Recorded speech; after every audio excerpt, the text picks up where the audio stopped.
नमस्कार दोस्तों। धरती पर रहने वाला हर एक इंसान मोक्ष प्राप्ति की इच्छा रखता है और इंसान मोक्ष प्राप्त करने के लिए किसी भी हद तक जा सकता है। और यहाँ तक कि कुछ इंसान तो ऐसे भी हैं जो कुछ पाखंडियों के कहने पे गलत कर्म करने से भी नहीं हिचकिचाते। लेकिन हैरानी की बात यह है कि इतना सब कुछ करने के बाद भी इंसान मोक्ष को प्राप्त करने में असमर्थ है। तो इसका मतलब हम ये समझ सकते हैं कि मोक्ष नाम की कोई चीज़ इस प्रकृति में है ही नहीं।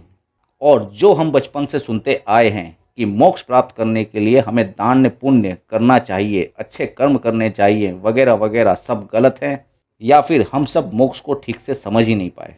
तो दोस्तों बने रहिए हमारे साथ। आज हम इन सारे सवालों का जवाब ढूंढने की कोशिश करते हैं।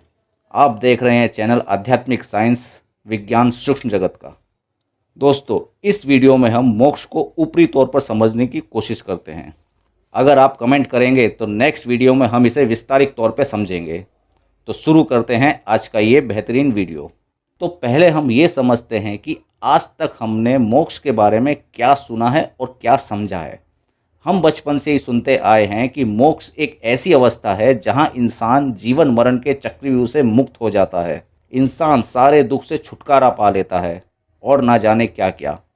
तो जब हम ये सारी बातें सुनते हैं तो हमें ये समझते हैं कि हम अच्छे कर्म करें, दान करें, सबका भला करें तो ईश्वर हमें मरने के बाद मोक्ष को प्राप्त करेगा। पर जैसा हमने इन सब बातों को समझा है, क्या ये वैसे ही है या फिर हम सब बहुत बड़ी गलती कर रहे हैं इन बातों को समझने की। हम हमारी गलत समझ के कारण गलत तरीके से ये सारे कार्य करते हैं और इन्हीं गलतियों के कारण हम मोक्ष के नज़दीक जाने के बजाय मोक्ष से दूर होते जाते हैं। दोस्तों मैं ये नहीं कह रहा कि ये सारी चीज़ें गलत हैं, पर इनके करने का तरीका ज़रूर गलत है।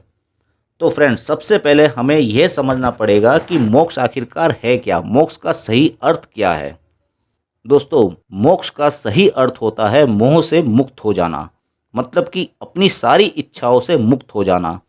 जब एक इंसान अपने सारे मोह त्याग देता है, सारी इच्छाओं से मुक्त हो जाता है, तब वो मोक्ष की अवस्था में पहुंच जाता है। और सबसे बड़ी परेशानी यहाँ पर ही शुरू होती है। हम मोक्ष की इच्छा रखते हैं, तो जब तक हमारे अंदर मोक्ष पाने की इच्छा रहेगी तब तक हम कभी भी मोक्ष को नहीं पा सकते, क्योंकि मोक्ष का मतलब ही है मोह से मुक्ति और हमें मोक्ष पाने का मोह है। तो हम कैसे मोक्ष को प्राप्त कर सकते हैं? क्या दान पुण्य करने से मोक्ष प्राप्त होगा? हाँ हो सकता है, लेकिन तब होगा जब हम बिना किसी लालच के दान करें। हम हमेशा ये सोच के दान करते हैं कि इस दान के बदले ईश्वर हमें दुगना देगा। तो ये सोच भी तो एक मोह है, एक लालच है, एक इच्छा है किसी भी चीज़ को दुगना पाने की। तो ये चीज़ हमें मोक्ष के नज़दीक नहीं, मोक्ष से दूर ले जा रही है। हम किसी की मदद कर रहे हैं ये सोचकर कि जब हमारा बुरा वक्त आएगा तो ईश्वर भी हमारी मदद करेगा, मतलब कि यह भी तो एक इच्छा है। हम अच्छे कर्म के बदले में अपने लिए कुछ अच्छा चाह रहे हैं, तो ये भी तो एक प्रकार की इच्छा है। दोस्तों जब तक हम निस्वार्थ होकर बिना कुछ सोचे दान करते हैं या फिर किसी की मदद करते हैं तो हमारे अंदर धीरे धीरे उन चीज़ों के प्रति मोह खत्म होने लगता है, क्योंकि हम उनके बदले में कुछ मांग नहीं रहे हैं, उनके बदले में हमें कुछ नहीं चाहिए। तो जब ऐसी अवस्था होती है तो हमारा उसके प्रति मोह खत्म होने लगता है। और जब हम बार बार ऐसा करते हैं तो हम अपने जीवन को समझने लगते हैं, जीवन मरण के चक्रव्यूह को समझने लगते हैं। और एक दिन ऐसा आ जाता है कि हम इस शरीर का भी मोह नहीं रखते, इस शरीर का भी मोह त्याग देते हैं। और जब हम इस अवस्था में पहुंच जाते हैं, इसे ही कहते हैं मोक्ष पा लेना।